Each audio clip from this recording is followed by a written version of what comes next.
Capítulo 5.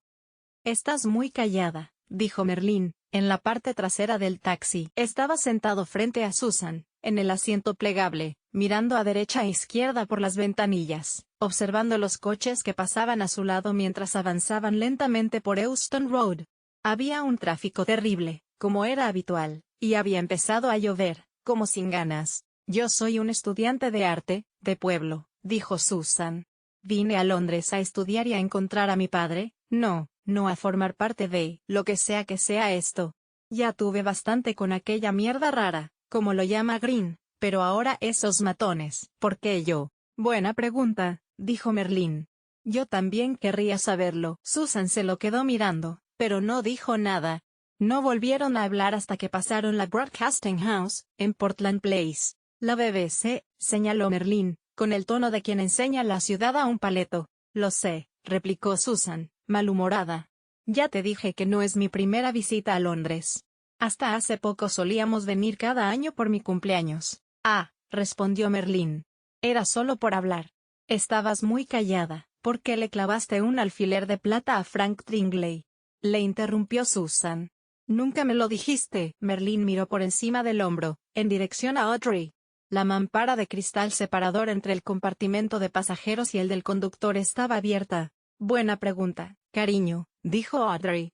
¿Por qué lo hiciste, Merlín? No quería responder a mis preguntas, contestó Merlín, contrariado. Y eso que le pregunté muy educadamente. Además, intentó clavarme una navaja. Tienes suerte de que Tringley no te pusiera en grandes aprietos, dijo Audrey. En grandes aprietos para lo que suele ser. Ya sé lo del piojo gigante y todo eso. Si no, a estas horas estarías plantando calabazas en los campos de la Thorn House. Lo sé, respondió Merlín, malhumorado. ¿De qué estáis hablando? Preguntó Susan, irritada. Y aún no has respondido a mi pregunta, ¿qué es lo que andabas buscando? La Thorn House es una de nuestras casas en el campo, dijo Merlín. ¿En Dorset? Cultivan muchas verduras. Probablemente te sentirías como en casa. Yo no. Por lo que es el lugar ideal al que enviarme como castigo. Que haya crecido lejos de Londres no me convierte en campesina, dijo Susan.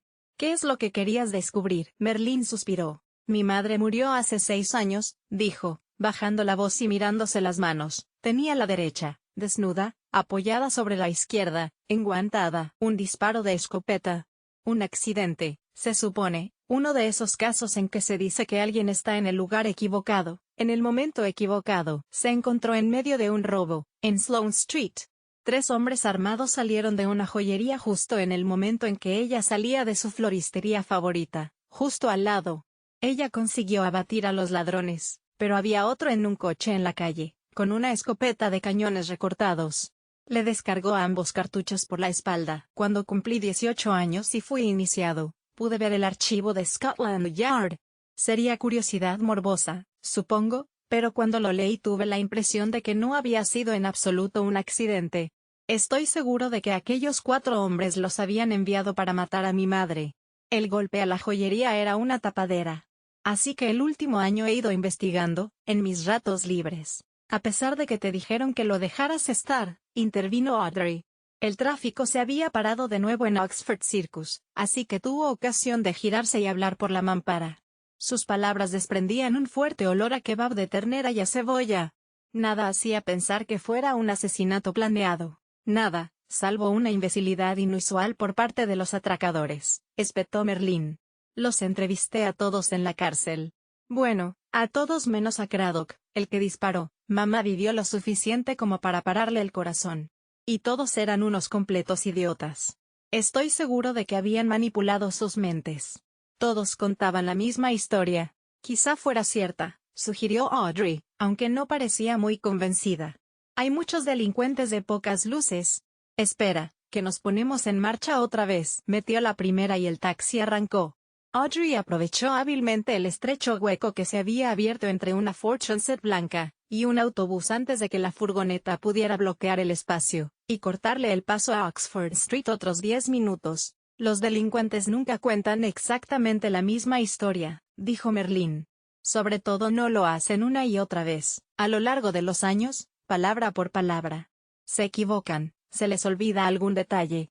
Pero eso lo tenían grabado en la mente. Y muchas otras cosas también. Así que tuve que investigar un poco, profundizar en sus registros, en sus colaboraciones con otros delincuentes, etc., para encontrar alguna conexión, algo que los vinculara. Y no encontraste nada de nada, dijo Audrey, girando el volante a la derecha para meterse por Hanover Street. Y te dijeron que lo dejaras. Una vez más. Sí, no encontré nada concluyente, reconoció Merlín. ¿Qué hay de tu primo? Preguntó Susan, que llevaba pensando en él desde que Merlín le había hablado de su poder. El oráculo inverso. ¿El qué? Preguntó Audrey. Es un término que he usado para intentar explicarle a Susan lo que hace Norman, dijo Merlín, pomposamente. De hecho, Norman pudo ver algo, pero habían pasado 5 años y sus visiones solo son precisas hasta un mes o dos. Pero hay entidades que pueden ayudar a recrear el pasado o a mirar al futuro, que dan pistas para ayudar a descifrar lo sucedido. Así que me dirigí a una de ellas, contraviniendo las normas, precisó Audrey. Es una zona gris, se defendió Merlín. ¿De verdad? Comentó Audrey con indiferencia, y de pronto soltó un improperio, al tener que dar un volantazo para no atropellar a un hombre que había empezado a cruzar sin mirar junto al lugar donde una cuadrilla de obreros contemplaban un agujero a medio cavar en el asfalto, como si fuera algo raro y pudiera irse de allí si no lo vigilaban bien. En cualquier caso, lo que me contó fue lo siguiente. Merlín tomó aire, apoyó la espalda en el respaldo y recitó, con una voz extraña y monocorde, busca al sorbedor, al siniestro sorbedor, al robacarteras, al vil timador jefe de una banda al norte de la ciudad de la luna. Él sabe lo que esconde, pero es sometido, es silenciado por los juramentos y las promesas a los que está vinculado. Ahí tenías una pista, dijo Audrey. La parte de que no hablaría, quiero decir. Todo el mundo sabe que los oráculos pueden resultar confusos y engañosos, reconoció Merlín. Yo decidí considerar que al final del acertijo había una menos que, o que, tal como podría ser el caso, encontrar al tipo en cuestión pudiera llevarme a otra pista. Ciudad de la Luna significa Luandun, o Londres, por cierto. Así que busqué sorbedores que también fueran delincuentes en el norte de Londres, y hablé con dos que no eran exactamente jefes. En realidad, uno es un corredor de apuestas y el otro un carterista, pero me llevaron a Tringley que, desde luego, tenía un grupito de delincuentes a sus órdenes. Hablé con los dos primeros sorbedores tranquilamente, y la cosa habría seguido así de no ser porque el tío Frank de Susan echó mano de la navaja. De pronto dejó de hablar y se echó adelante para mirar por encima del hombro de Susan, a través del parabrisas trasero, y luego se giró para mirar por el delantero. El taxi avanzaba muy despacio por Curzon Street, ya había dejado atrás Bolton Street. No solo había mucho tráfico, sino también muchos peatones, gran parte de ellos turistas. Audrey, exclamó Merlín. Niños de la calle. Ya los veo, dijo Audrey, incrédula. ¿Cómo es que de pronto salen todos a la luz del sol? Susan miró por la ventanilla lateral, empañada por la lluvia, intentando ver lo que tanto inquietaba a Merlín y a Audrey. Ella no veía nada raro, solo un mar de coches, furgonetas y motos en la calle, así como una marea informe y multidireccional de peatones bajo paraguas de todos los tamaños, formas y colores. Los que no llevaban paraguas esquivaban a los demás, intentando moverse más rápido para evitar la lluvia, o eludir que les sacaran un ojo con una varilla. No hace sol, dijo ella. ¿Y qué es lo que? Es una figura retórica, dijo Merlín. Los niños de la calle nunca salen de día. He contado 3. Audrey, 4, respondió la conductora. 5. Maldito tráfico. 6. 7. Muévete, idiota. Se quedaron completamente inmovilizados por culpa de una furgoneta de reparto que daba marcha atrás unos metros más adelante, donde no había espacio para que lo hiciera. El atasco fue inmediato. ¿Nos quedamos o nos vamos?, preguntó Merlín, con urgencia. Audrey miró por el parabrisas, y luego a la izquierda, a la derecha y hacia atrás. Están rodeando el taxi para hacer una danza de mayo, dijo, muy seria. El hierro frío podría evitar que se nos llevaran. No lo sé, esto es nuevo para mí. Nunca he visto tantos, y para que intenten algo así a plena luz del día. Olvídalo. Más vale que nos vayamos. Vale, dijo Merlín. ¿Tú al este? ¿Nosotros al oeste? Sí, dijo Audrey. ¿Tienes algo lo suficientemente antiguo con que darles? En respuesta, Audrey cogió un bastón de endrino que tenía sujeto al techo, justo por encima de la visera. Era de madera nudosa y dura como el hierro, de 1 metro de longitud, sin remates metálicos ni ningún otro adorno. La madera tenía dos protuberancias naturales que no se habían tallado y que formaban una especie de mango. Audrey se la pasó por la mampara. «Quédatelo tú», dijo a toda prisa. «Deben de ir a por Susan». «Gracias», respondió Merlín. «Si lo consigues, desconecta la guardia». «Lo mismo digo». «¿Listos?», preguntó Audrey. «Vamos». «¿Qué?», preguntó Susan, que seguía mirando por la ventana. A ella la escena le parecía completamente normal. En ese momento apareció un niño junto a la ventanilla.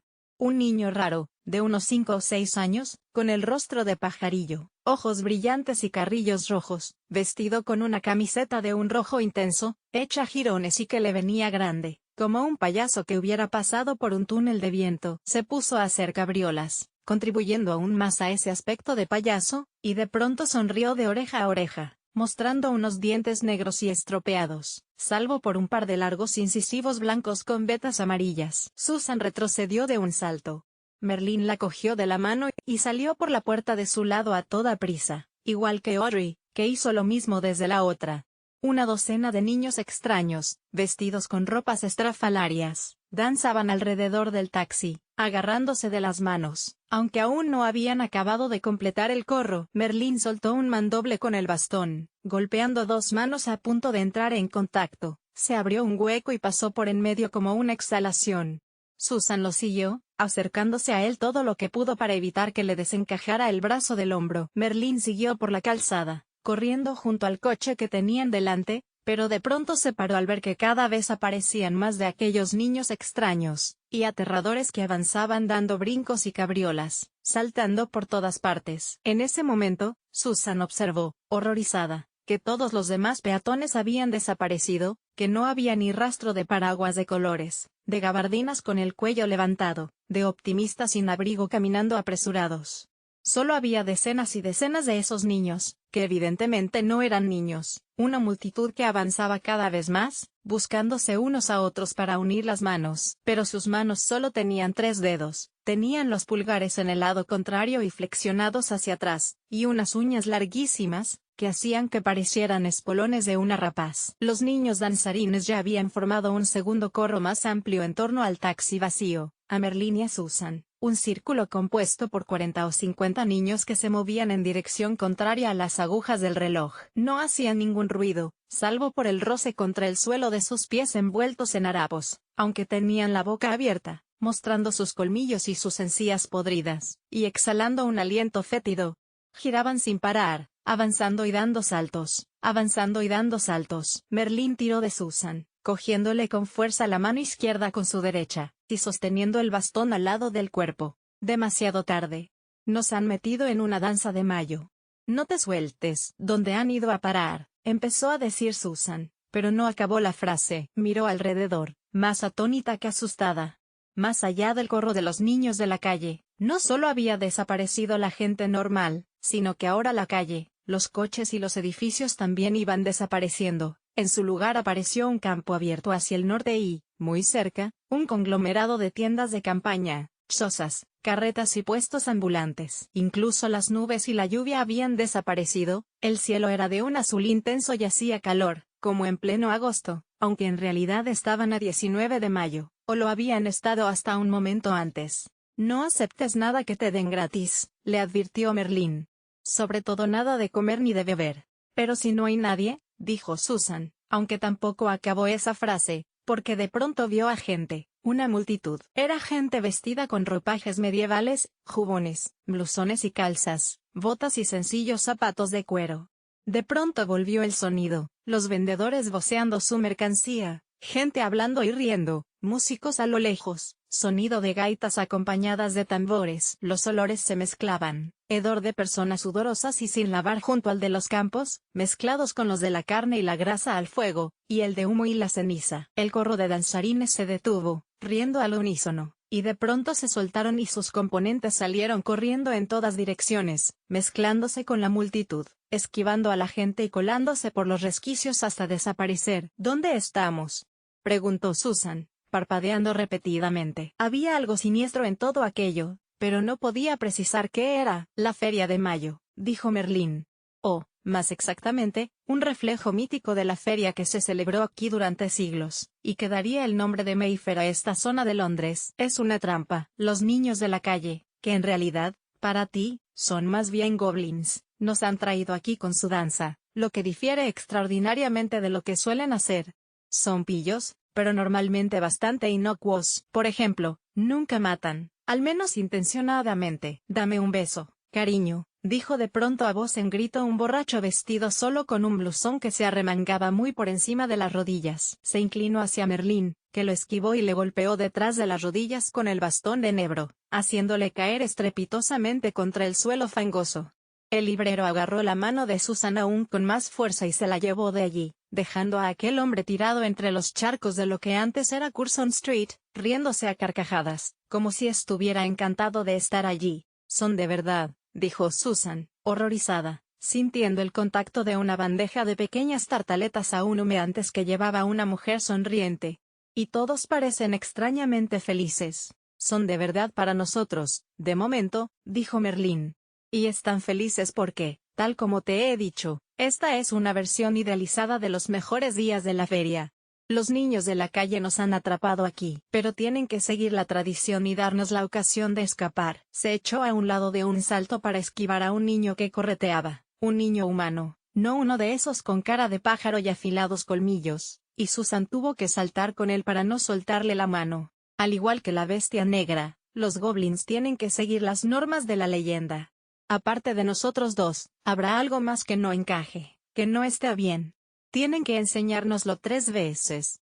Si no lo reclamamos, nos quedaremos atrapados aquí para siempre, olvidaremos quiénes somos y nos convertiremos en arquetipos, atrapados en la feria mítica. ¿Algo que no encaje?, preguntó Susan, arrastrando las palabras, distraída por un oso que se les acercaba caminando por el callejón que tenían a la derecha, entre las tiendas. Era un oso de manto brillante atado a una endeble cadena que bailaba como si disfrutara junto a su guardián, que imitaba los pasos del animal. Daba la impresión de que ambos bailaban juntos. Podría ser un objeto, una persona, cualquier cosa rara, fuera de lugar, dijo Merlín, que le tiró de la mano, apartándola del oso y situándola frente a una mesa llena de salchichas grasientas de diferentes tipos que formaban una pirámide sobre la que volaba una nube de moscas. En una rejilla, sobre un fuego de carbón, se estaban cociendo muchas más salchichas. Las mejores salchichas, dignas de un rey o de una reina, voceaba la vendedora, una mujer muy pequeña pero de voz estentórea que hizo una reverencia ante Susan, y le tendió el tenedor con que las asaba. En su extremo tenía pinchado un trozo de salchicha. Probad un poco, Alteza. Efectivamente, las salchichas olían de maravilla, a pesar de lo desagradable de las condiciones higiénicas. A Susan se le hizo la boca agua y se sintió muy tentada. Sin embargo, antes de que pudiera alargar la mano, Merlín tiró de ella, pasando junto a 3 malabaristas y a un concurso de chapuzones en el que los participantes se lanzaban al barril más grande que había visto nunca Susan, corriendo hacia un espacio angosto entre 2 cabañas de cañas y barro apartado del bullicio de los feriantes. Recuerda, no comas nada, la riñó Merlín. Si lo haces, te quedarás aquí atrapada. Ojalá estuviera con nosotros Vivien. ¿Quién es Vivien? Mi hermana. Es diestra. Se le dan muy bien los acertijos. ¿Has visto algo hasta ahora? ¿Cómo voy a saber si hay algo fuera de lugar?, protestó Susan. Es la primera vez que piso una feria medieval. Aunque sea una recreación moderna, más vale que sigamos caminando, dijo Merlín. Tú mantén los ojos bien abiertos, y no me sueltes la mano. Toda esta alegría es inquietante, tantas sonrisas y carcajadas, murmuró Susan, mientras avanzaban por el estrecho callejón que desembocaba en uno más ancho, en el corazón de la feria. Quiero decir que es más inquietante que si estuvieran todos malhumorados. El otro lado de la feria también aparecerá, en algún punto. Ya lo verás, los aspectos más oscuros, la desesperación, los robos y asesinatos ocultos bajo todo este brillo y esta diversión. Tenemos que salir de aquí antes de que la feria se convierta en eso. Pero no veo nada fuera de lugar. En el siguiente cruce de callejones, Susan se paró un momento para ponerse de puntillas y mirar alrededor. De todos modos era más alta que la mayoría, algo a lo que no estaba acostumbrada, y que le resultaba útil. Un grupo de músicos bailarines venían hacia ellos. Varios tocaban el tambor, 2 llevaban laúdes, unos cuantos más tocaban unos instrumentos que parecían grabadoras, y otro llevaba lo que parecía una enorme gaita, pero en el momento en que los 2 laudistas se separaron, haciendo piruetas, vio a una joven tras ellos con un enorme cesto de flores, y se dio cuenta de que era eso lo que estaba fuera de lugar, y lo que le había incomodado desde el principio. «La vendedora de flores», exclamó, colándose por entre un grupo de gente vestida de arpillera que miraban encandilados las proezas de 2 bufones que caminaban con zancos, imitando los movimientos de un cortejo amoroso fallido, posiblemente de insectos. Esta vez fue ella quien tiró de Merlín. «¿Qué pasa? Todo tiene un color más vivo de lo normal», dijo Susan, colándose bajo una bandeja de tartas que seguramente le habían puesto delante para cortarle el paso. Merlín tuvo que hacer un quiebro para seguirla. «Todo parece como una película de Super 8. Súper saturado, con una intensidad artificial. Pero la vendedora de flores tiene una flor sin color». Ahí está. La florista estaba alejándose de ellos, y la multitud que los separaba se volvió más densa. De pronto, todo el mundo se había dado la vuelta, y se dirigía otra vez hacia el cruce que tenían delante, con la evidente intención de evitar que Susan y Merlín pudieran llegar hasta la joven, sin detenerlos directamente, para justificar que se ceñían a la antigua ley que dictaba que tenían que darles la oportunidad de escapar. Merlín volvió a ponerse al frente y agitó su bastón de enebro. La gente fue apartándose, como si les asustara el contacto con la madera, pero cuando impactaba en ellos no mostraban ningún signo de dolor, y seguían sonriendo y riéndose. La chica de las flores giró por uno de los callejones más estrechos. Cuando lo hizo, Susan vio de nuevo la flor, y esta vez también la vio Merlín. Una rosa de tallo largo, una flor translúcida que podía ser de cristal, salvo que el tallo se curvaba, y los pétalos temblaban a cada paso de la florista. «Es la segunda vez que la vemos», exclamó Merlín. Deprisa, introdujo el bastón entre las piernas de una vendedora de anguilas, haciendo que la mujer y la cuba de anguilas que llevaba sobre la cabeza cayeran al suelo. Las anguilas se retorcían y la gente resbalaba al pisarlas y caía torpemente encima, todos riéndose a carcajadas, como si aquella fuera una experiencia por la que hubieran pagado encantados. Merlín y Susan saltaron sobre las anguilas y siguieron corriendo tras la florista, que estaba a solo unos metros de ellos, caminando a paso ligero por un callejón mucho más estrecho, entre las fachadas traseras de una serie de pequeños teatros, unas carpas con armazón de madera, y lonas pintadas de colores que podían llegar a tener 2 o 3 niveles. Mientras corrían, el cielo se ensombreció sobre sus cabezas, las nubes cubrieron el sol y el azul del cielo y, de pronto, el aire se volvió frío. «Venga ya, no jugáis limpio», gritó Merlín, acelerando hasta conseguir tocar la espalda de la florista con su bastón, apenas rozándola. Ella se giró y los miró. La primera vez que la había visto, a Susan le había parecido una jovencita guapa y sonriente, pero ahora se le había afilado el rostro, tenía la piel escamosa y la boca llena de dientes rotos y cariados, salvo por los afilados caninos de un goblin. Además, había menguado, y ahora medía 30 o 40 centímetros menos. «Nosotros no pertenecemos a este tiempo y lugar, ni tampoco la rosa», declamó Merlín. «Entréganos». De pronto se oyó un gruñido, el único aviso que recibió Merlín antes de aquel ataque repentino. Se giró sobre sí mismo y golpeó con el bastón las fauces de un enorme perro greñudo que había saltado sobre ellos desde las sombras entre las barracas. El propio peso de la bestia hizo que Merlín retrocediera varios pasos, y dado que no iba a soltarle la mano a Susan, ella también se vio arrastrada con él, cayendo de lado sobre el fango. Consiguió poner la mano que tenía libre en el suelo, amortiguando el golpe, pero aún así sintió un dolor agudo en la cadera. Muy agudo. «Perro malo», gritó, sin pensar en lo que decía. «Perro malo. Suelta eso ahora mismo». Para sorpresa de todos, quizás incluso para la propia bestia, el perro soltó el bastón. «Siéntate», ordenó Susan, poniéndose en pie. Estaba furiosa, furiosa por haber caído en el barro, furiosa por haberse visto arrastrada a aquel mundo de fantasía, furiosa con todo. El perro se sentó. Susan miró a la florista. «¿Y tú? Niña de la calle, goblin, lo que seas. Entréganos la rosa». La florista sacó la rosa incolora de entre los coloridos ramilletes de la cesta y se la dio a Susan, hincando una rodilla en el suelo al mismo tiempo. Susan la cogió. La feria de mayo desapareció como una estatua de hielo fundiéndose a cámara rápida, y sus vivos colores fueron reemplazados por la realidad, gris y sombría, el hedor medieval, por los humos de escape de los coches, y el bullicio humano de la feria de mayo, por el sonido del Mayfair actual. Estaban en la acera, en Curzon Street, cerca de la entrada al Shepherd Market. Llovía con fuerza, y una gota le dio a Susan en pleno ojo. Al lado tenían a dos jóvenes estadounidenses, evidentemente turistas. ¿Has visto a esos chavales?, le preguntó uno de los turistas a su amiga Guion. ¿Los que han pasado corriendo hace un segundo? ¿Qué? Perdona, me he quedado traspuesta unos segundos. Debe de ser el jet lag. Oye, mira qué pasaje más chulo. Un pub inglés de verdad. Se van a llevar una sorpresa, dijo Susan. Pintas de cerveza a temperatura ambiente, y jóvenes norteamericanos no son una buena combinación. En realidad, lo que me ha mordido el bastón era un lobo, ¿sabes?, dijo Merlín, frunciendo el ceño y examinando las profundas señales que había dejado el animal en la madera. Suspiró y se frotó las salpicaduras de barro del vestido, creando trazos que de algún modo parecían un diseño intencionado, moderno, un poco punk. Ahora sí que me pregunto quién o qué eres tú. Soy yo, dijo Susan, enfatizando cada palabra. Aún tenía la rosa en la mano, pero ahora era de cristal, rígida y frágil. Siempre se me han dado bien los perros. Ah, ¿sí?, preguntó Merlín, divertido.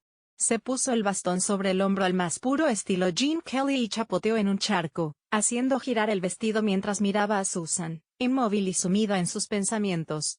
Venga. La librería no queda lejos. La librería nueva solo tenía una pequeña placa junto a la puerta principal que revelara que aquella imponente casa georgiana de 5 plantas era realmente un negocio. Y ante la puerta se extendía un pórtico columnado, por lo que era improbable que nadie entrara en la tienda si no la estaba buscando realmente. Curiosamente, pasada la puerta principal se abría una especie de vestíbulo, un corto pasillo con una puerta de bronce antiguo al final. La puerta tenía una imagen en relieve. La de dos gigantes barbudos blandiendo sendas porras con clavos. En sus enormes ojos brillaban unos cristales incrustados que tenían aspecto de diamantes, pero que eran demasiado grandes para ser gemas de verdad. En el momento en que Merlín hizo pasar a Susan, la puerta exterior se cerró tras ellos, con un sonoro clic, como si hubiera saltado un pestillo. Alguna vez hemos tenido visitantes no deseados, le explicó Merlín, que pasó delante y apretó el timbre situado junto a la puerta interior.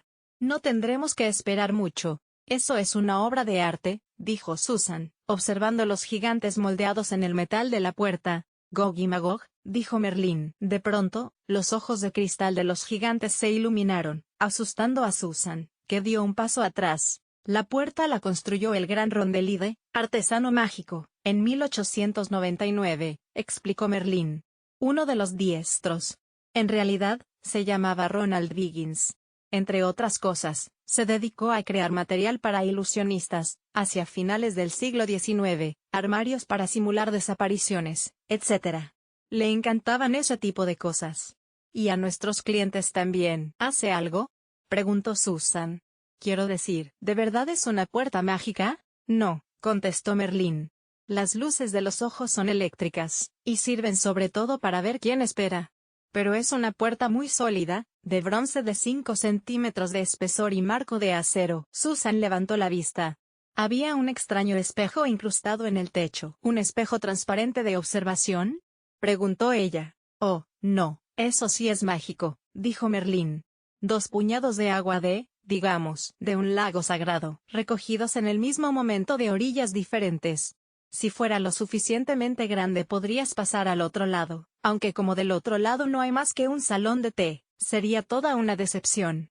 Ya está. Con un sonoro chirrido metálico, la puerta de bronce empezó a abrirse. Llegó a la mitad, lo justo para que uno de los 2 gigantes desapareciera de la vista, entonces se paró.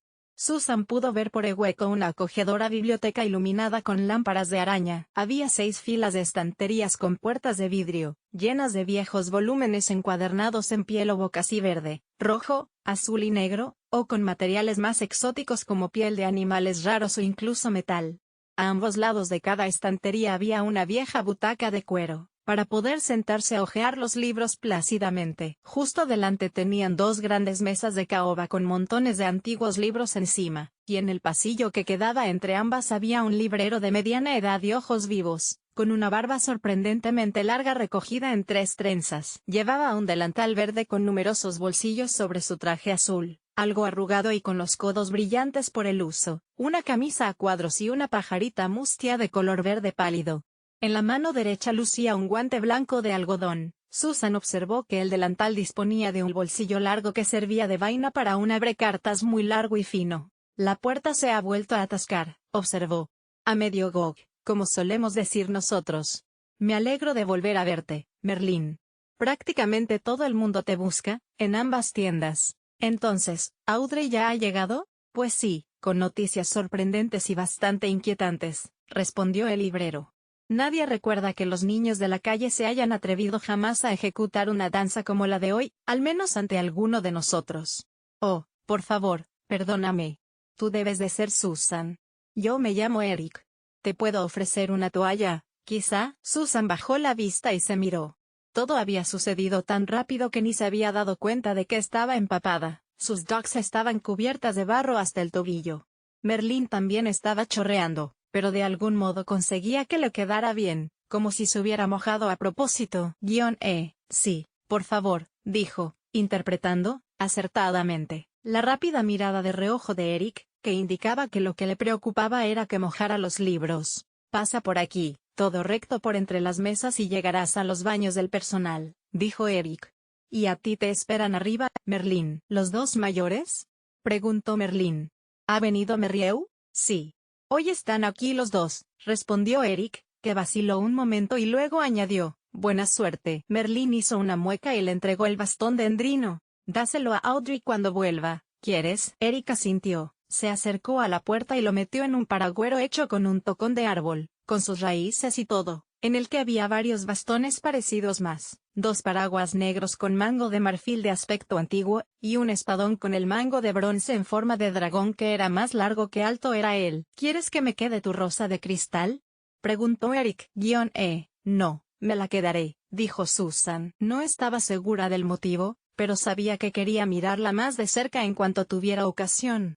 La había visto oscilando, curvándose con el movimiento, los pétalos agitándose, y aunque ahora era de cristal sólido y rígido, seguía teniendo un aspecto natural, como una obra de artesanía, no como algo hecho en una fábrica con un molde. Susan pasó por entre las mesas, siguiendo a Merlín, hasta llegar a una puerta en la parte trasera de la librería, prestando atención a no girarse bruscamente para echar un vistazo a los interesantes libros que veía, y evitar así salpicarlos con gotitas de agua. Como los libros eran antiguos y la mayoría no tenía sobrecubierta, costaba ver sus títulos pasando tan rápidamente por delante, especialmente sin girar la cabeza, pero consiguió leer las inscripciones grabadas en dorado o plateado sobre algunas tapas, reconoció algunos títulos y nombres: La Tempestad, Ivanhoe, Persuasión o Cumbres Borrascosas, Shakespeare y Walter Scott, Austen y Bronte. Varios estantes contenían únicamente Biblias, algunas de ellas evidentemente muy antiguas, y había un expositor entre 2 librerías donde se detuvo un momento, impresionada por lo que contenía: los bocetos poéticos, de William Blake, una primera edición de los 7 pilares de la sabiduría, de T. Lawrence, y, en el centro, nada menos que el First Folio, de Shakespeare. Junto a la puerta trasera había un gran armario con puertas de vidrio donde los libros no estaban uno junto al otro, sino de frente, sobre soportes individuales. Susan se paró al ver títulos que había disfrutado en su infancia, mucho más reconocibles porque muchos eran modernos en comparación con los demás y porque tenían sobrecubiertas. Estaban La Caja de las Delicias, de John Masefield, Las Crónicas de Narnia, de C.S. Lewis, Burro de Turba, de Patricia Lynch, El Invierno del Encanto, de Victoria Walker, Los Malvados de Battersea, de John Aiken, varias de las novelas históricas de Rosemary Sutcliffe, entre ellas la favorita de Susan, La Rama de Plata, El Castillo Ambulante, de Diana Wynne Jones, La Piedra Fantástica de Brisingamen, de Alan Garner, 5 niños y eso, de Nesbit, y muchos otros. La mayoría de ellos eran ediciones que había visto en la biblioteca, solo que estaban en mucho mejor estado, y las sobrecubiertas parecían impecables, protegidas por forros transparentes. Escritores de historias infantiles, dijo Merlín. Unos tipos peligrosos. Nos causan muchos problemas. ¿Cómo es eso? No lo hacen a propósito, dijo él, abriendo la puerta, pero muchas veces descubren el modo de revivir algún mito antiguo o de liberar algo que debería permanecer inmovilizado, y comparten ese conocimiento en sus libros. Las historias no siempre son historias sin más, ya sabes. Ven, vamos. Susan se alejó de los libros infantiles y siguió a Merlín. Atravesaron un despacho atestado de muebles en el que había 2 escritorios de persiana, un viejo archivador de madera con 6 cajones, y un soporte para armas largas con 6 fusiles Lee Enfield 303, sus bayonetas de 1907 en un soporte inferior, y una caja verde de munición por debajo con la inscripción 300 cartuchos 7,7 signo de multiplicación 56. Merlín llevó a Susan hasta la salida trasera del despacho, que daba a un angosto pasillo con 2 puertas a la izquierda y una gran escalera a la derecha. La puerta de la izquierda presentaba un dibujo de un estilizado tocado femenino en dorado, y la de la derecha, un sombrero de colpa. ¿Qué baño quieres usar?, le preguntó Merlín. Dentro hay toallas, y también encontrarás ropa. Puedes cambiarte si quieres. Pero solo hay monos, me temo, y la mayoría serán grandes. Creo que compramos todos los monos viejos de Winston Churchill. Al menos estarán secos. ¿Tú no te cambias?, preguntó Susan con recelo. No se imaginaba a Merlín vestido con un mono enorme como los que usaba Churchill. Más tarde, contestó él. Solo te sugería que te cambiaras porque la verdad es que estás rebosada de barro. Susan se miró, observó que tenía razón y se metió en el baño con el cartel del tocado femenino. Se imaginó que el servicio de las mujeres estaría más limpio que el de los hombres. Tenía experiencia limpiando baños de pub, y era perfectamente consciente de la diferencia. Cuando salió, 10 minutos más tarde, se encontró a Merlín esperando. De algún modo había conseguido limpiar y secar su vestido azul. Con esa toalla en la cabeza a modo de turbante no parecía un bobo, sino más bien alguien que estuviera lanzando una nueva moda. Sin embargo, Susan no sintió demasiada envidia. Pese a lo que le había dicho Merlín, había encontrado un mono azul exactamente de su talla que conservaba el cinturón, a diferencia de los que había visto siempre en las tiendas de beneficencia. Con el cinturón ajustado, el mono tenía cierta forma aceptable, y sus numerosos bolsillos, que podían resultar muy prácticos, compensaban el tacto áspero del tosco algodón. Con la ropa que se quitó se hizo un atillo, y se sintió como una vagabunda de una película de los años 30, aunque quizás estaba demasiado limpia. ¿Cómo lo has hecho para encontrar uno de tu talla?, preguntó Merlín. Yo he buscado en ambos baños un montón de veces. Siempre son enormes. ¿Había alguno más de esa taglia? No, dijo Susan. Típico, masculló Merlín. ¿Para qué son todas esas botas?, preguntó Susan. Además de estantes llenos de monos azules cuidadosamente doblados, en el enorme baño había varios muebles llenos de pesadas botas negras bien lustradas, grandes, aparatosas y sin duda bastante incómodas. Más que un baño, aquello parecía un vestuario de colegio. Desde luego no era algo que uno esperara encontrar en la trastienda de una librería. Son cosas de uso ceremonial, dijo Merlín, encogiéndose de hombros, que nos obligan a ponernos ocasionalmente. Ven. El tío abuelo Thurston y la tía abuela Merriew están arriba. Susan subió 2 escalones y se detuvo. La escalera central era más antigua que el resto de la casa. Era medieval, no georgiana, con barandillas de roble negro y escalones hechos con tablones. Levantó la vista y vio que había al menos 6 plantas, lo cual habría sido una más de las que había contado desde el exterior. Miró hacia abajo y observó que la escalera se perdía en la oscuridad 3 o 4 tramos más allá. En los niveles inferiores no había luz eléctrica, ni siquiera las antiguas lámparas que se veían en los pisos superiores y que arrojaban una luz muy tenue. Sí, hay una especie de ático que no se ve desde la calle, comentó Merlín, como si nada. Si las escaleras llegan hasta muy abajo. Este lugar se construyó sobre los restos de un edificio anterior, y este sobre una estructura aún más antigua. Vamos, son muchas cosas que asimilar, protestó Susan, sentándose en el primer escalón. Lo lógico sería que estuviera lloriqueando en un rincón, pidiendo que alguien me despertara de esta pesadilla. ¿De verdad?, preguntó Merlín, retrocediendo. ¿Pero, te encuentras bien? Susan se detuvo un momento a pensar, luego asintió. Sí, dijo. Aunque a lo mejor la reacción al shock me viene con retraso. Puede que más tarde me ponga a tartamudear. Vaciló y añadió, en cierto modo, incluso he tenido la sensación de que no era del todo inesperado verte transportada a una feria de mayo de fantasía por la danza de unos goblins. Sí, respondió Susan, que luego frunció el ceño. Quizás es que aún no sé lo suficiente como para asustarme realmente. Quizá, dijo Merlín. Parecía que iba a decir algo más, pero no lo hizo. En lugar de eso se puso a subir escalones. Último piso. Vamos. Susan se puso en pie y le siguió, aunque en el primer rellano se paró de golpe. Las puertas que daban a izquierda y derecha tendrían 2,5 metros de altura, y estaban pintadas con escenas de las obras de Shakespeare. La de la izquierda mostraba a Macbeth y a las brujas reunidos en torno a un enorme caldero de hierro de un tamaño exagerado, casi tan alto como las mujeres. La puerta de la derecha mostraba a Próspero y Miranda, de la tempestad, con Calibán acechando en la oscuridad, tras ellos, en una cala. Susan reconoció las pinturas inmediatamente, o más bien reconoció que eran versiones ampliadas de una misteriosa artista del siglo XVIII llamada Mary Ore, que Susan conocía solo porque era una de las favoritas de su profesora de arte, la señora Lawrence. «Son las obras de Mary Ore», exclamó Susan, acercándose a mirar guión. «Pero mucho más grandes y al óleo. ¿Sabe alguien que las tenéis?» «Espero que no», dijo Merlín. «Mary Ore era de los nuestros, diestra, ¿sabes? Entre los diestros se cuentan muchos artistas visuales, los zurdos tendemos más a la poesía y a la música. Creo que la imagen de Miranda es un autorretrato, más o menos.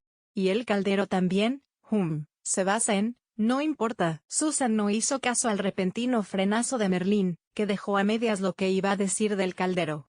Se acercó más para observar la puerta pintada. «Si son originales, ¿las pintarían hacia el 1800? En 1796, dijo Merlín. «Pero tendríamos que darnos un poco». «Me encantan», exclamó Susan, y se puso a subir las escaleras. «¿Hay más?» No, respondió Merlín. «Quiero decir que no hay más de Mary Ore». «Frena un poco». Susan estaba subiendo los escalones de 3 en 3, pero bajó el ritmo al llegar al siguiente rellano. Merlín oyó que emitía un suspiro de decepción. Las puertas de ese piso eran de hierro pintado de gris, con remaches en los bordes. No habrían estado fuera de lugar en un barco, que era precisamente el lugar de donde procedían. Eran puertas blindadas del almacén del acorazado HMS Benbow, de la Primera Guerra Mundial. «Estas son de un barco de guerra», dijo Merlín, siguiendo a Susan, que iba por delante.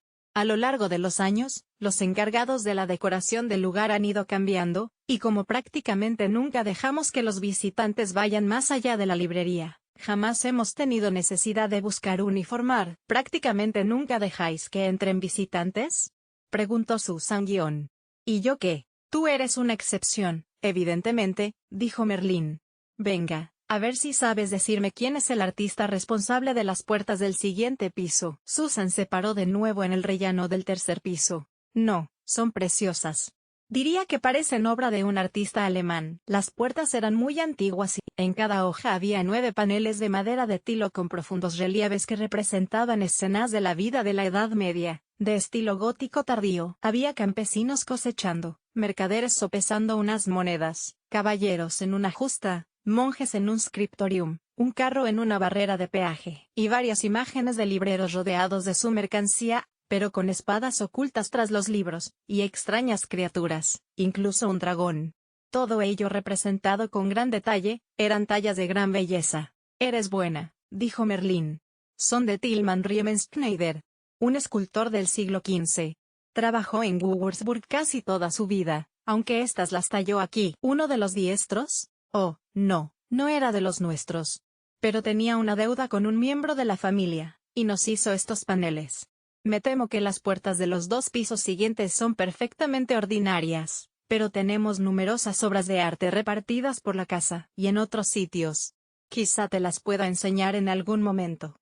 Antes de que salgamos a cenar o lo que sea. La gente suele darnos cosas cuando los ayudamos, y los diestros son inveterados coleccionistas de arte. Te doy un punto extra por eso de inveterados», dijo Susan mientras seguían subiendo. Decidió pasar por alto el comentario implícito de que algún día saldrían juntos.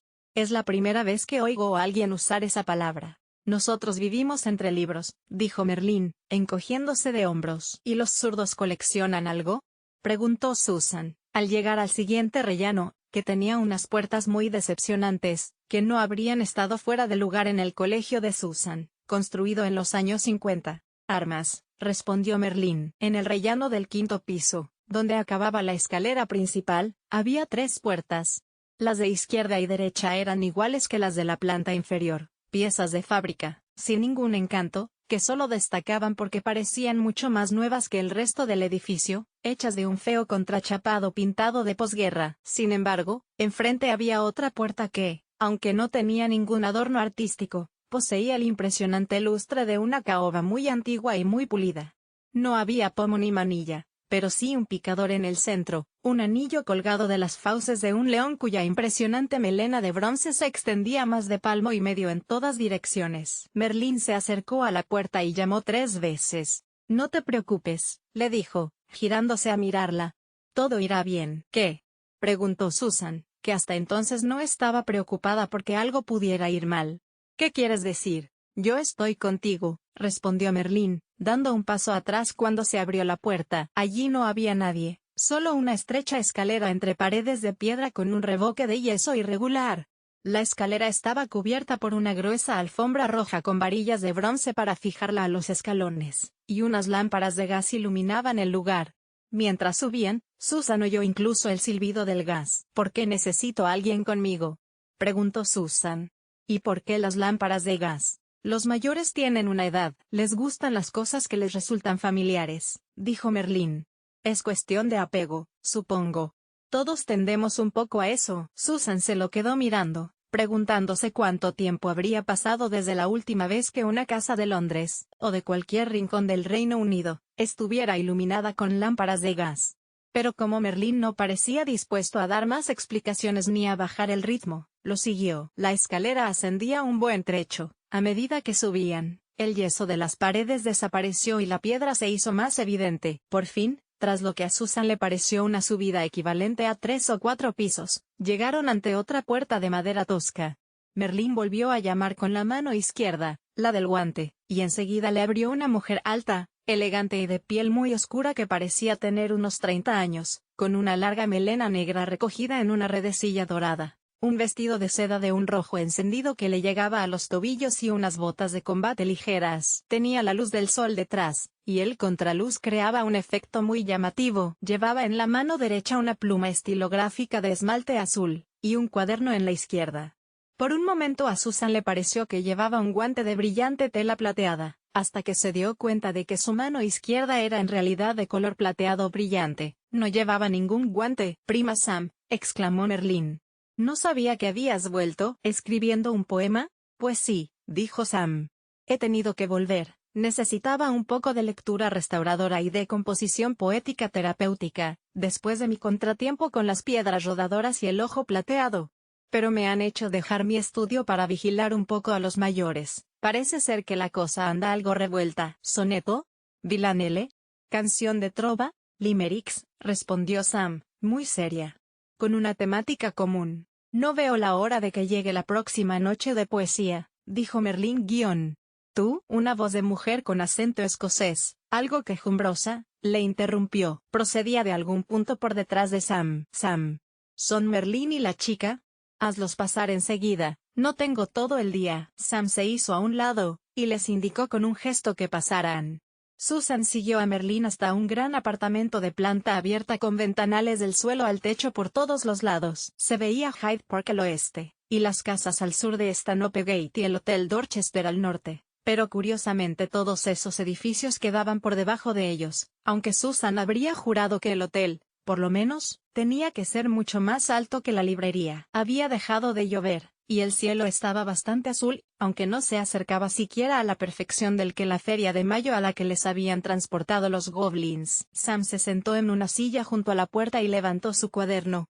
Junto a ella, en la pared, colgaba una espada envainada, a su lado un AK-47, y una bolsa de lona militar con 3 revistas enrolladas dentro, y más allá un bastón de madera de endrino muy parecido al que llevaba Audrey en el taxi. Susan intentó no quedarse mirando la brillante mano plateada de Sam, y aunque le costó un poco, por fin lo consiguió. Al otro lado de la sala, Susan observó una escultura de bronce de un hombre a tamaño natural que, o era la edad del bronce, de Rodin, o, más probablemente, una copia, pues estaba bastante deteriorada y no parecía que se la tomaran muy en serio. Le habían puesto una vieja gabardina Burberry, y una especie de poncho impermeable sobre la cabeza. Aparte de la escultura y de una gran alfombra persa o turca muy desgastada, la gran sala tenía pocos muebles. En el centro había un diván art déco, o casi, de los años 20, así como 3 sillones de cuero más antiguos enfrentados al diván, y en medio, a modo de mesilla auxiliar, un gran barril de whisky cortado por la mitad con superficie de cristal. En los tablones del barril, escrito con letras rojas de 15 centímetros medio borradas, se leía Milton 1878. 2 personas de unos 70 años, o quizá de algunos más, dejaron sus libros y se levantaron de sus sillas para recibirlos.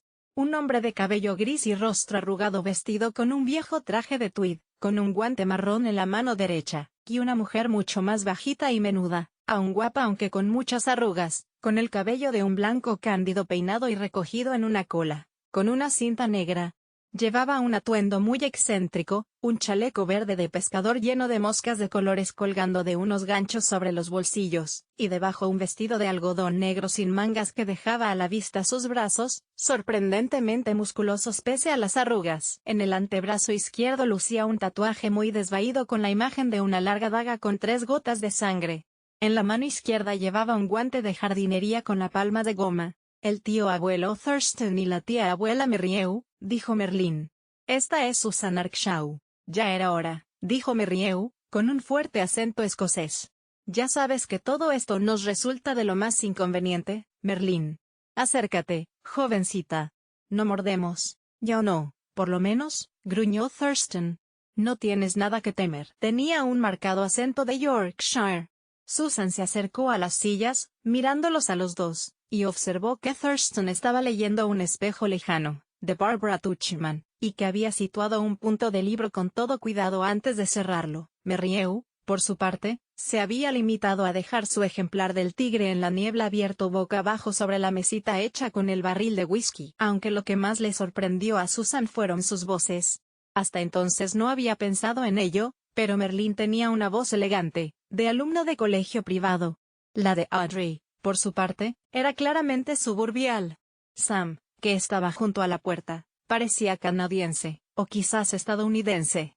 Y ahora se encontraba una escocesa, y ese abuelo con acento de granjero de Yorkshire le confundía mucho, como le habría pasado a cualquier británico, que consciente o inconscientemente habría deducido la clase social de cada uno según su acento. A decir verdad, siempre hay cosas que temer, dijo Merrieu.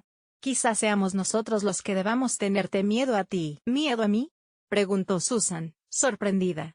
¿Por qué ibais a tenerme miedo a mí? Bueno, es un decir.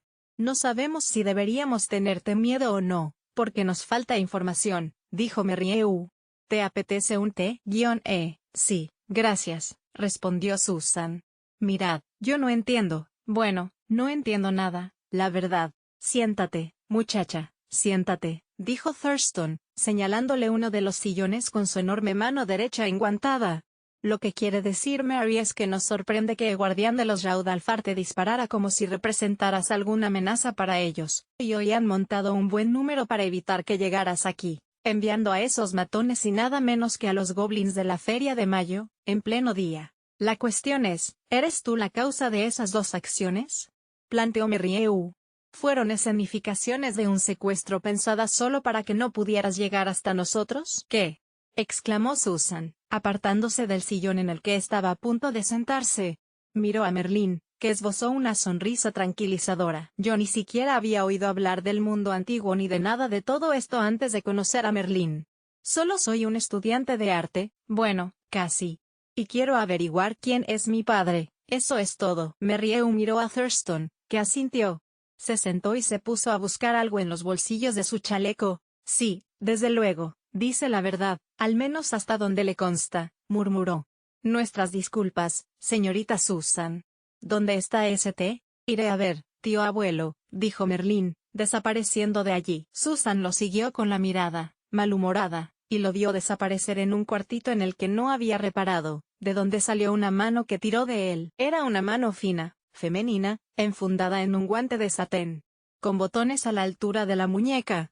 Susan sintió una leve punzada de celos, y tuvo que hacer un esfuerzo para ahuyentar esa sensación.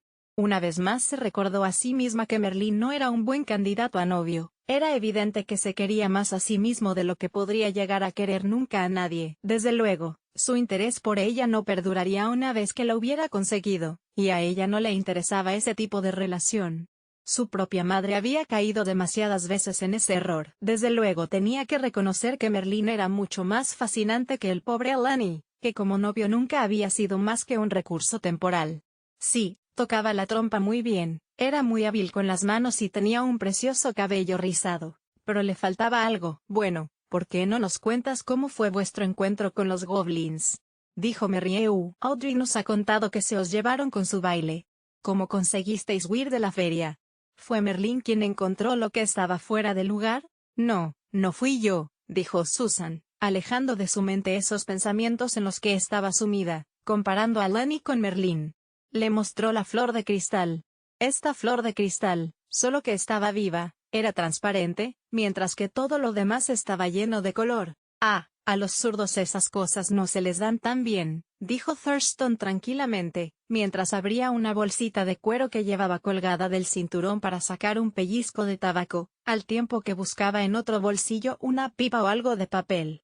Aunque si les toca enfrentarse y luchar, son los mejores, desde luego. Bueno, desde el principio, cuando esos irritantes goblins se pusieron a bailar a vuestro alrededor, ¿qué pasó? Susan se lo contó lo mejor que pudo. Observó que Merlín seguía en el cuartito donde hacían el té, asomando la cabeza para escuchar. Eso es interesante, dijo Thurston. Y el perro soltó el bastón cuando se lo ordenaste, ¿eh? Me parece que vamos a tener que descubrir quién es tu padre, jovencita. ¿Por qué? Respondió de inmediato Susan. Bueno, los Raudalfar creen que supones algún peligro para ellos, explicó Thurston, deshaciendo las hebras de tabaco mientras movía la mano para enfatizar sus palabras. Y esos dos rufianes que fueron a por ti. La inspectora Green nos ha dicho que no ha podido sacarles nada con sentido, que están idos, lo que nos hace pensar que alguien de nuestro negociado ha estado interfiriendo con sus mentes mortales. Eran de Birmingham, miembros de la Milk Bottle Gang. Ni a Green ni a nosotros nos consta que esa banda tenga alguna relación con el mundo antiguo, ni aquí ni allí. De hecho, es muy raro que la delincuencia organizada tenga tratos con lo mítico, y viceversa. A algunos mortales les tienta la idea de servir a entidades malignas, son lo que conocemos como ocultistas de la muerte. Pero no esos delincuentes de medio pelo. No, que va. Hizo una pausa, posiblemente para dar dramatismo al momento, pero más probablemente para evitar que el pellizco de tabaco se le escapara de entre los dedos. Cuando además consideramos los relativamente pocos personajes o entidades que serían capaces de obligar o animar a los goblins de la Feria de Mayo para llevarse a dos mortales en plena luz del día, y uno de ellos librero, bueno, aquí pasa algo. ¿Y cuál es el elemento de conexión entre todas estas cosas? Susan Arkshaw. ¿Y qué es lo más significativo de Susan Arkshaw? Su padre desconocido. Eso es asunto mío, dijo Susan, indignada. No le he pedido a nadie que husmee en mi historia familiar, ni tenemos un interés especial en hacerlo, respondió Thurston. De hecho, nos resulta bastante inoportuno, extremadamente inoportuno y probablemente inútil, le interrumpió Merrieu, que parecía estar impacientándose. ¿Dónde está ese té? Ya llega, dijo Merlín desde la distancia, y al momento se oyó el tintineo de las tazas, los platillos y las cucharillas desde el cuartito, y unas voces apagadas. Como iba diciendo, prosiguió Thurston, nosotros podemos ayudarte a descubrir quién es tu padre, o quién era, más rápido que si lo hicieras por tu cuenta. O incluso sin ayuda de nadie. Encontró su pipa en el bolsillo interior de la americana y la sacó. Viendo la cánula curvada y la gran cazoleta, Susan, que era una gran fan de Tolkien, pensó que bien podría ser algo que hubieran robado a un hobbit. Thurston cebó la pipa con lo que quedaba del pellizco de tabaco que llevaba en la mano. Espero que no tengas pensado encender esa monstruosidad, dijo Merrieu, cuando vio que Thurston se llevaba la pipa a la boca, y se ponía a tantear sus bolsillos otra vez. ¿Recuerdas? Nada de fumar en las librerías. Lo acordamos el año pasado. Sí, rezongó Thurston, quitándose la pipa de la boca y mirándola con tristeza. El té está listo, dijo Merlín. Oh no, Merlín no. Alguien con una voz parecida, pero más aguda y sensual. Susan se giró y vio a una joven que se parecía mucho a Merlín tal como lo había visto la primera vez, con traje. En este caso era un traje diplomático azul marino con finas rayas azul pálido, y debajo una blusa de seda celeste, con una corbata medio suelta con el patrón de algún instituto o facultad, un diseño que seguramente significaría algo para alguien. Era un poco más llenita que Merlín, y al menos un par de centímetros más alta, aunque llevaba zapatos de cuero calado, en lugar de las docs de él. Un guante de satén azul pálido con botones le cubría la mano derecha, con la que sostenía una jarrita de porcelana blanca y negra para la leche. Merlín, a su lado, llevaba una bandeja plateada con tazas, platillos, azucarero y cucharillas. Tú debes de ser Vivien, dijo Susan. Desgraciadamente, mi hermano pequeño y yo nos parecemos bastante, respondió Vivien, esperando un momento a que Merlín apoyara la bandeja en la mesita del barril de whisky antes de dejar ella también la jarrita. Le tendió la mano a Susan, que se puso en pie y se la estrechó. Luego ambas se sentaron. Bienvenida a la librería nueva, dijo Vivien. Y gracias por venir a visitarnos. Creo que esa parte nos la hemos saltado, ¿no? Humph, refunfuñó Merrieu, mientras Thurston agitaba la mano en un gesto que podría no significar nada, pero que quizás supusiera una tímida disculpa. Vivien heredó toda la gracia y la elegancia de la familia, dijo Merlín, sentándose a su vez sosteniendo la tetera. Sirvolio, ¿queréis? Los zurdos tienen el pulso muy firme sirviendo, eso hay que reconocerlo, observó Thurston. Gracias, tío abuelo, respondió Merlín. ¿Leche, Susan? ¿Tiashu? Galletas, le interrumpió Merrieu de pronto. Se puso en pie y se dirigió al cuartito. He dicho específicamente que el té lo sirvierais con galletas. A la tía abuela Merrieu le encantan las galletitas de naranja con chocolate, dijo Merlín, pero se contiene y las come únicamente cuando tenemos visita, lo que ya te he dicho que ocurre muy raramente. No quiero azúcar, gracias, dijo Susan, cogiendo su taza y levantándola para admirar su decoración. No le resultaba familiar, era floreada, en tonos rosados, así que le dio la vuelta al platillo. Pero no había marca de fábrica. Le gustaba la cerámica. Era una disciplina a la que había pensado que podría dedicarse. La señora Lawrence había intentado canalizar el entusiasmo de Susan por las diversas facetas del arte en unas pocas disciplinas, para que se centrara en algo concreto, pero no lo había conseguido. H.R. Daniel, señaló Vivien. Hacia 1830. La jarrita de la leche no, por supuesto. Es Marks and Spencer, creo, de hace unos 5 minutos. Volvamos a tu padre, dijo Thurston, observando fijamente a Susan por encima de la taza de té, para luego vaciar su contenido de un solo sorbo. Ah, qué buena taza de té. Demasiado pequeña, pero buena. Tu padre, ¿qué es lo que sabes? Susan observó a Merlín, que levantó una ceja. Vivien echó el cuerpo adelante y le dio una palmadita en el hombro a Susan. Vamos a ayudarte quieras o no, dijo. Siento que tenga que ser así, pero hay muy buenos motivos para ello. El mundo antiguo puede ser extraordinariamente peligroso, y el mayor peligro es no saber a qué te estás enfrentando. Por favor, deja que te ayudemos. Susan respiró hondo y todos se quedaron en silencio unos segundos. Thurston se sirvió otra taza de té, y murmuró algo sobre la ventaja de las tazas grandes. Merrieu no volvía del cuartito, donde se oía un ruidito que hacía pensar que estaba manipulando un paquete de galletas. No creo que tenga elección, dijo Susan por fin. Pero espero no verme arrastrada otra vez a todas esas cosas raras. Quiero descubrir quién es mi padre, trabajar este verano e iniciar las clases. Eso es todo. Bueno, vamos paso a paso, replicó Vivien, que no resultaba nada tranquilizadora. Sé que fuiste a ver a Frank Dingley como posible candidato a padre. ¿Qué te llevó allí? ¿Y qué otra información tienes? Frank era el recurso fácil, dijo Susan. Nos enviaba felicitaciones en Navidad, con su dirección y todo. Pero antes incluso de verle, ya tuve esa sensación extraña, y supe que era improbable. Mamá siempre ha estado en su nube. Parece ser que tomó mucho ácido en los años 60, aunque ella lo niega, y me dijo que Frank era uno de sus amigos, solo que lo dijo con un tono algo diferente. Ya me entendéis. ¿Tu madre suele mostrarse ausente, como perdida en sueños?, preguntó Vivien. ¿Desconectada de lo que ocurre a su alrededor? Va a ratos, respondió Susan, a la defensiva. Pero sí, podría describirse así. Merlín le sirvió más té a Susan.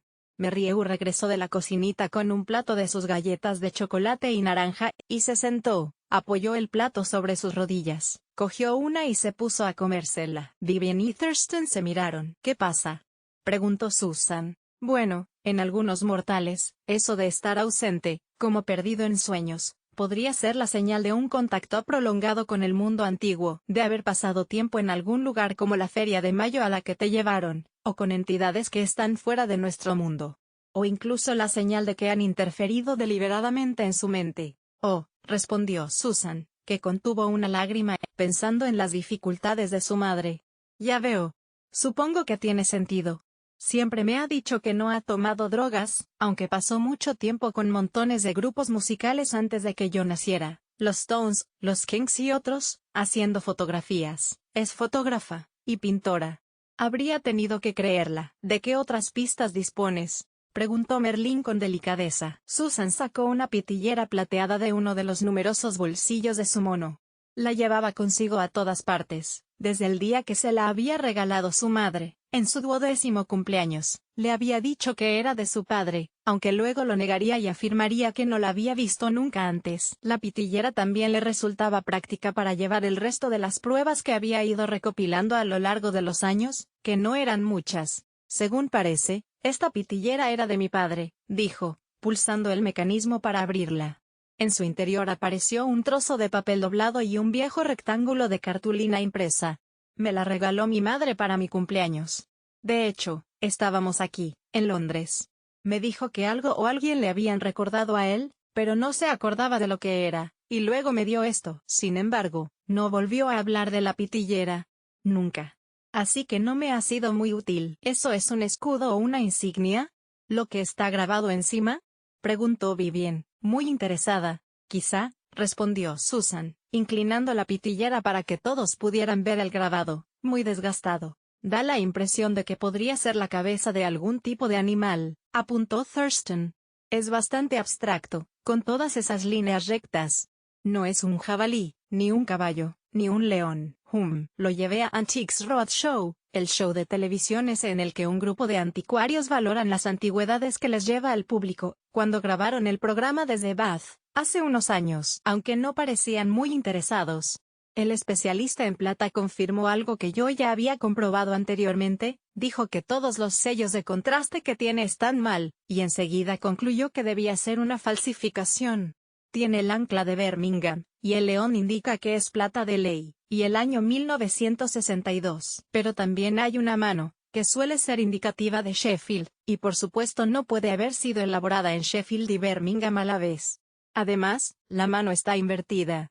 El experto tampoco pudo identificar la marca de fábrica. Es una especie de runa, pero no nórdica, ni como las de Tolkien. Por supuesto, no me seleccionaron para participar en el programa. ¿Birmingham? ¿Y un sello de contraste más? Bueno, musitó Thurston. ¿Puedo verla? Del bolsillo del chaleco sacó una lupa ocular y se la ajustó al ojo.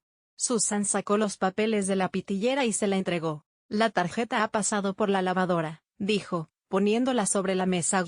Pero aún se lee carné de lectura y parte de un número, 2 cifras más, 7 y 3. Sin embargo, el nombre estaba escrito en tinta azul y se ha borrado casi por completo. Yo he pensado que podría ser de la sala de lectura del Museo Británico. No lo es, respondió Vivien al momento. El diseño y la forma no coinciden. Es de una biblioteca privada. Eso podemos averiguarlo fácilmente, y puede que podamos recuperar el número, y quizá también el nombre. ¿Con la magia? No, dijo Vivien. Primero probaremos con los medios habituales. Nuestro taller de restauración está en la librería vieja, lo cual, por supuesto, no tiene sentido, porque todos los libros antiguos están aquí, en la librería nueva. Resulta que en la librería vieja hay más espacio y una luz mejor, precisó Thurston, levantando la vista de la pitillera. Aquí las cosas se hacen con método, joven Vivien. El caso es que la tía Helen y la tía Zoe están entre las mejores restauradoras de papel del mundo. Muchos museos les envían libros y documentos para que los analicuen, los reparen y los conserven, dijo Vivien. Estoy segura de que podemos descubrir de dónde es, y quizá hasta descifrar el nombre. Y tal como pensaba, dijo Thurston, devolviéndole la pitillera a Susan. Esto es obra de Arston y Ole, nuestros plateros diestros. Plata esterlina, Birmingham, 1964. La marca de la mano invertida indica que fue un regalo para sellar un pacto, para forjar algún tipo de acuerdo o alianza entre entidades míticas que en ese momento debían de estar en forma humana. Aunque no puedo decir que recuerde nada de eso a principios de los 60, ni nada que tenga que ver con pitilleras. Probablemente podamos comprobarlo, dijo Vivien. Aunque 1964, Ashtonio Hall se incendió ese año, ¿no? ¿O fue en 1963? No, fue en 1964, respondió Thurston, pensativo. Fue por causas eléctricas. Habrían tenido que reconstruir toda la fábrica después de la guerra, porque había quedado dañada durante los bombardeos. Y al final tuvimos que hacerlo igualmente en 1970. Pero en el incendio de 1964 no se perdió gran cosa. Su documentación está archivada en la mina, con todo lo demás. No hace tanto tiempo, probablemente el platero que la hizo aún siga en activo, dijo Vivien. Les escribiré una nota para preguntar, y conociéndolos tendrás suerte si consigues una respuesta antes del solsticio, protestó Thurston. Así que tenemos la pitillera, un carné de lectura. ¿Y qué hay en ese papel? Una lista de nombres, respondió Susan. Mamá nunca quiso darme un nombre completo, o quizá no podía hacerlo, pero había ocasiones en que mencionaba a alguien, y cosas que habían sucedido o a personas con quien había hecho alguna cosa. Me fui apuntando los nombres de los hombres que mencionaba repetidamente. Pero no sé qué nombre corresponde a cada apellido, salvo en el caso de Frank Tringley, del que sabía por las felicitaciones navideñas, y porque mamá nunca hablaba de él igual que hablaba de esos otros. Bueno, ¿y qué es lo que tienes? Preguntó Vivien. Susan desdobló el trozo de papel y lo alisó sobre la mesa. Todos se acercaron a mirar, salvo Merrieu, que estaba muy ocupada dando cuenta de su tercera galleta, y que no podía inclinar el cuerpo sin arriesgarse a que se le cayera el plato. Pues ya ves, tengo un Ion, un Magnus, un Edwin, un Rex, pero solo mencionó 3 apellidos más de una vez, y no pude asociarlos a ningún nombre en particular, ni a los acontecimientos de los que me hablaba.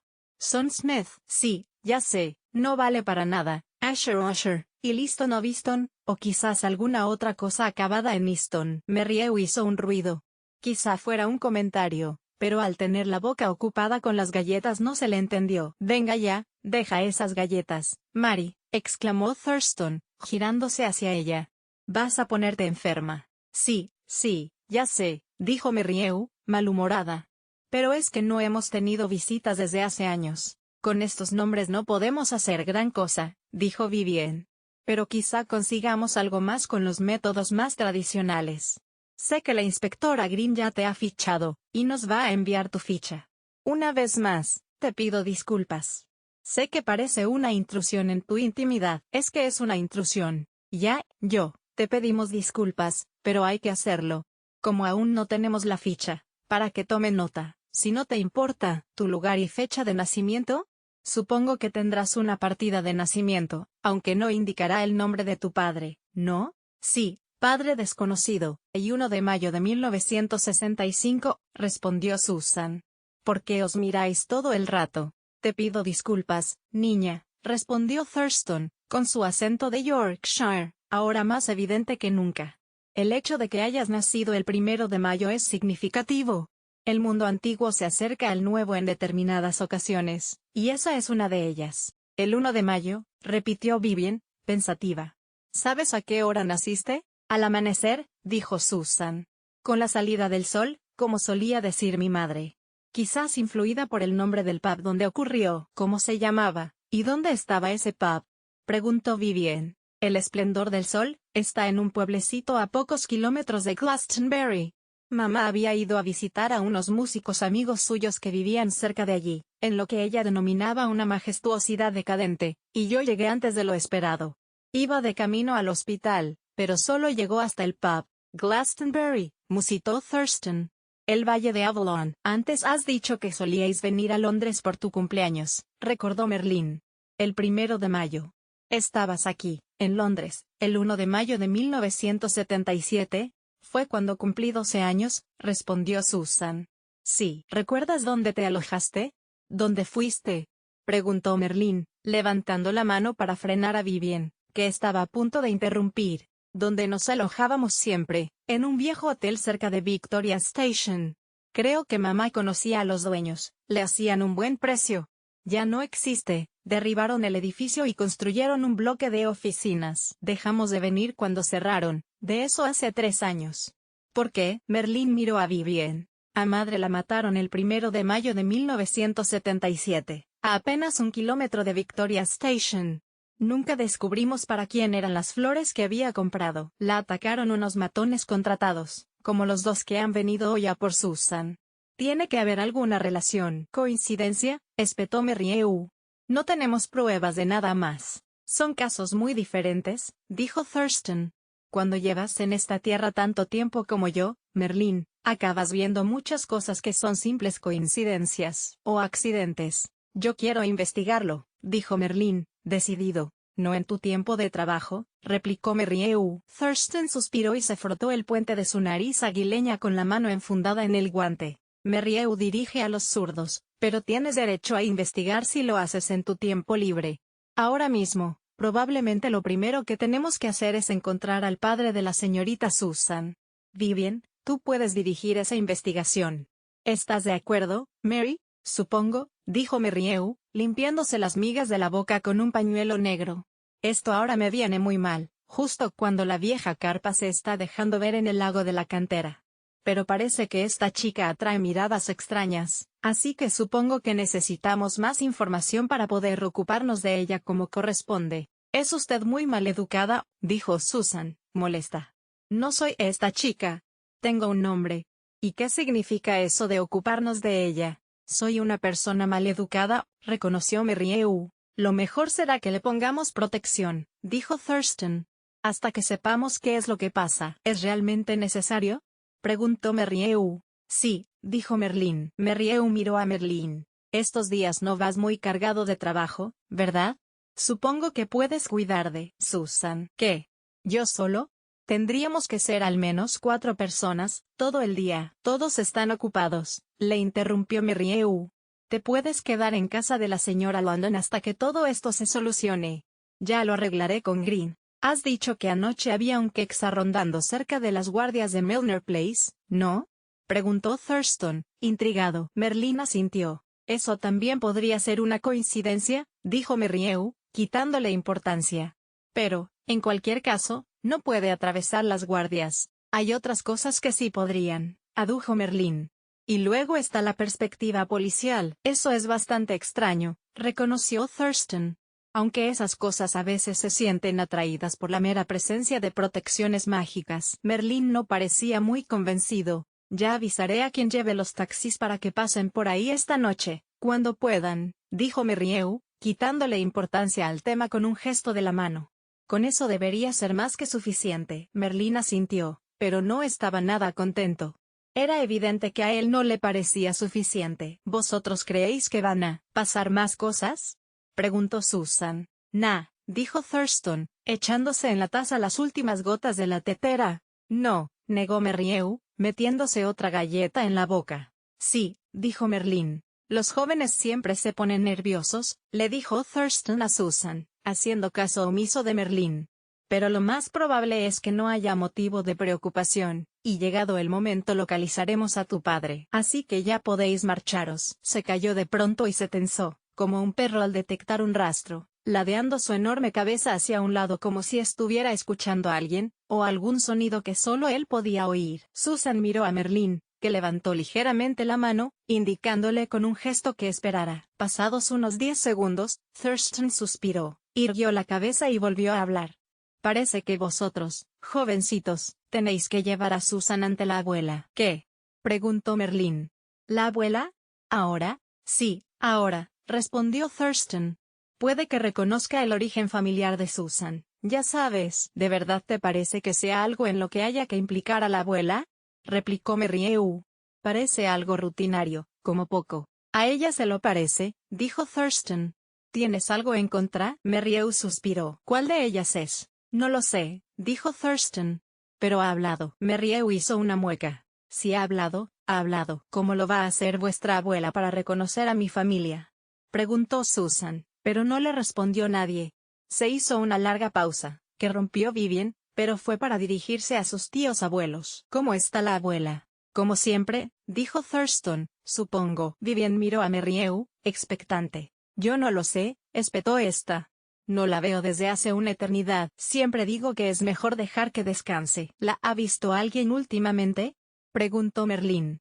¿Tío abuelo Thurston? Fui a ver cómo estaba hace unos años, dijo Thurston. Quizá fuera hace 5 o 6 años. No ha pasado nada por lo que tuviéramos que molestarla. Se levantó pesadamente de su butaca, y recogió las prendas tiradas sobre la edad del bronce. Le pasó el impermeable a Merrieu y él se puso la gabardina. Todo irá bien, dijo. Ya podéis marcharos. ¿Qué pasa con tu abue? Balbuceó Susan, dirigiéndose a Merlín. Ya te lo explicaré, dijo él. Venga. Vamos a ver a la abuela. Luego Vivien nos llevará a almorzar a algún sitio chulo. No, no lo haré, respondió Vivien, airada. En primer lugar, porque estaré trabajando para descubrir quién es el padre de Susan, y en segundo lugar porque estoy sin Blanca. Pelada. Sin un chavo. En la miseria. Entre otras cosas, porque me debes 50 libras, Merlín. ¿Recuerdas? Merlín apartó la mirada con cara de culpabilidad. Bueno, pues sándwiches en la sala de personal, entonces, dijo, después de ver a la abuela. Muy bien. Adelante, les animó Thurston, que sorprendió a Susan al abrir un hueco en el musculoso abdomen del joven de Rodin para sacar de dentro el auricular de un teléfono. El tenso cordón enrollado se enroscó de un modo bastante obsceno ante la entrepierna de la estatua. Aquí Thurston. Ahora salimos. Volveré enseguida, más vale que no empiecen a desempaquetar sin mí. Dile a Neil que llame a un taxi para Merrieu. Se va miró a Merrieu, que tenía un reloj sumergible de plástico colgado de la pechera de su chaleco de pescador. Lo cogió y miró la hora. Directo a Paddington, dijo ella. A ver si llego a coger el de las 12:47 que para en Ledbury. No funciona desde 1965, respondió Thurston. El plan Bechin de reestructuración ferroviaria. ¿Recuerdas? El primero que puedes tomar es el de las 2:26 a Hereford. Merrieu se encogió de hombros, contrariada. Bueno, de todos modos, me voy ya a Paddington. Merrieu va a Paddington, dijo Thurston al teléfono. Volvió a colgar, cerró la trampilla y miró a Susan con una gran sonrisa en el rostro. Espero que podamos solucionar lo suyo muy pronto, señorita Arkshaw. Adiós. Susan asintió y repitió la acción con Merrieu, que la saludó con un movimiento de la mano mientras seguía a Thurston hacia la escalera. Sam, la prima guardiana, ya había dejado de escribir limericks, y se había colgado el petate al hombro, la espada envainada al cinto, y sostenía el AK-47 con la mano izquierda, ahora enfundada en un guante que ocultaba su piel plateada. Pasó por delante de los dos mayores y salió a la escalera, dejando atrás el bastón dendrino, apoyado contra la pared. ¿Quieres una galleta? Masculló Merlín con la boca llena. No, gracias, dijo Susan, adelantando la cabeza y cogiéndosela con las manos. ¿Cuánto va a durar todo esto? ¿Qué quieres decir con esto, exactamente? Esto de que tengas que protegerme, y de que me ataquen matones y goblins. Bueno, los goblins de la feria de mayo no te harán nada, dijo Merlín guión. Ya han usado su única arma, dudo que tengan fuerza para volver a hacer una danza de mayo en años, aunque sea de noche. No estás respondiendo a mi pregunta, replicó Susan. No es una pregunta tan fácil de responder, dijo Vivien. Hay varias posibilidades. Una es que descubramos rápidamente quién es o quién era tu padre, y que eso nos lleve a saber qué o quién tiene tanto interés en ti, para poder afrontar la situación. Suponiendo que podamos resolverla satisfactoriamente, no correrás más riesgo que ningún otro mortal que haya tenido algún contacto casual con el mundo antiguo. Supongo que las otras posibilidades son mucho menos halagüeñas para mí, respondió Susan, malhumorada. Miró a Merlín. Ojalá no te hubiera conocido nunca. Si no me hubieras conocido, estarías muerta, diría yo, o cuando menos te habrían hecho prisionera, dijo Merlín. Fuiste tú quien decidió ir en busca de Frank Tringley. Estaba a punto de marcharme cuando apareciste. No lo creo, replicó Merlín. El único modo de entrar o salir de la casa era la ventana de la planta superior. Me preguntaba por qué habrían bloqueado las puertas e instalado guardas en todas ellas. Ahora veo que era para que no escaparas. Al menos hasta que Tringley pudiera entregarte a quien quiera que fuera la persona o la cosa ante quien rendía cuentas. ¿De verdad? No miente, dijo Vivien. Los diestros nos damos cuenta de esas cosas. Verum ponderet dextrum, La mano derecha sopesa la verdad, y ya te he dicho que después fuiste tú la que me salvó la vida, dijo Merlín. Así que está claro que estamos hechos para estar juntos. Vivien soltó un soplido burlón. Hagas lo que hagas, no te enamores de mi hermano, le advirtió. Los zurdos no son de fiar en lo relativo a los asuntos del corazón. Venga ya, Vivien. Tú eras zurda hasta el año pasado, pero ya no lo soy, ¿verdad? ¿Y qué es lo que os pasa con esas galletas? Si has acabado de atiborrarte, ¿podemos llevar a Susan con la abuela?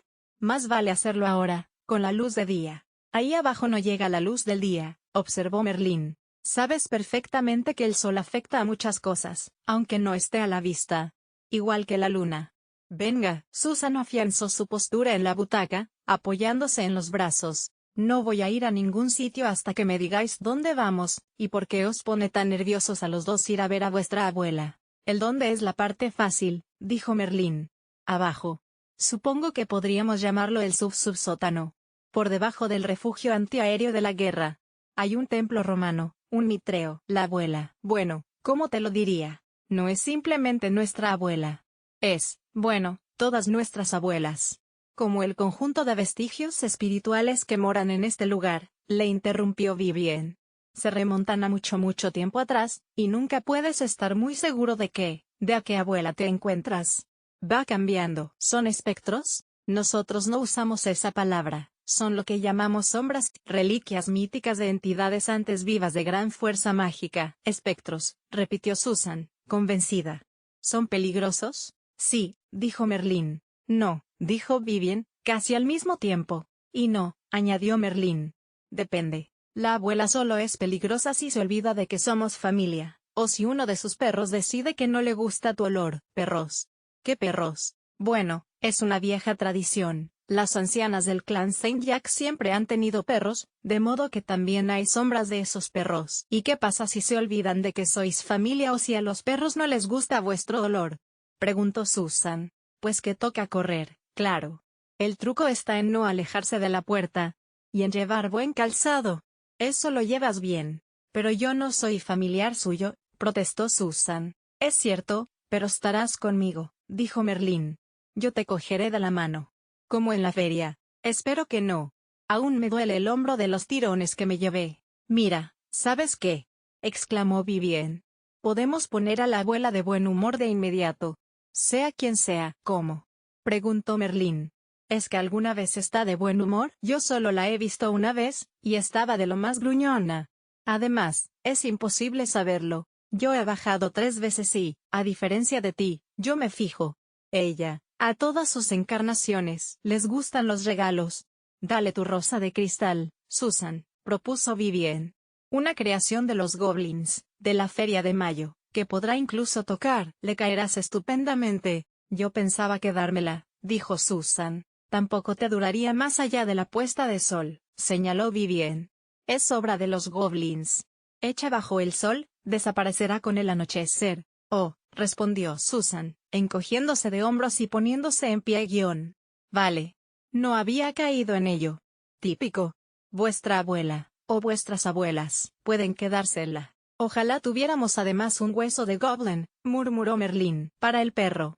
Espero que no sea ese horrendo perro lobo, Nebrophonus. ¿O son todos iguales? Cállate, Merlín, dijo Vivien, que le sonrió a Susan.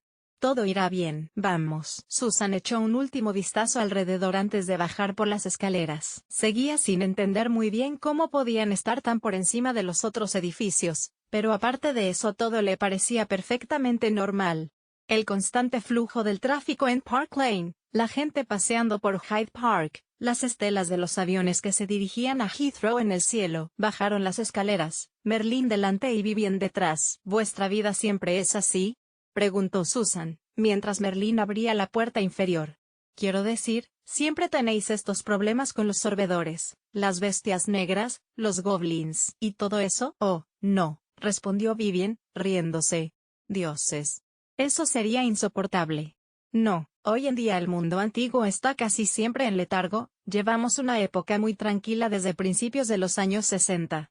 De vez en cuando pasa algo que agita las cosas, todo el mundo tiene que activarse, y luego las cosas se calman de nuevo y podemos seguir con nuestro trabajo diario.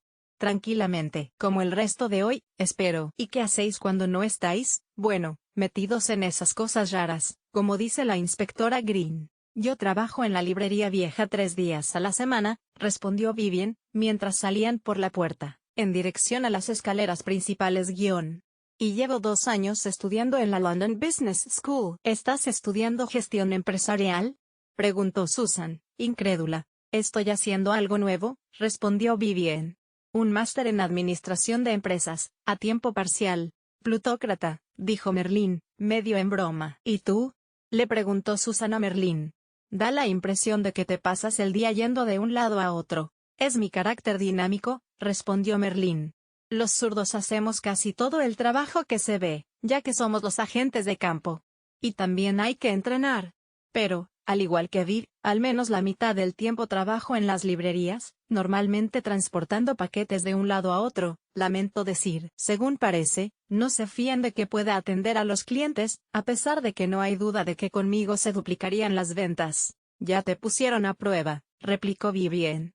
Y lo que se duplicó fue el tiempo que perdías charlando con las clientas guapas sin venderles nada. Vendí un ejemplar del libro Ashley de los nudos que nadie conseguía vender, protestó Merlin.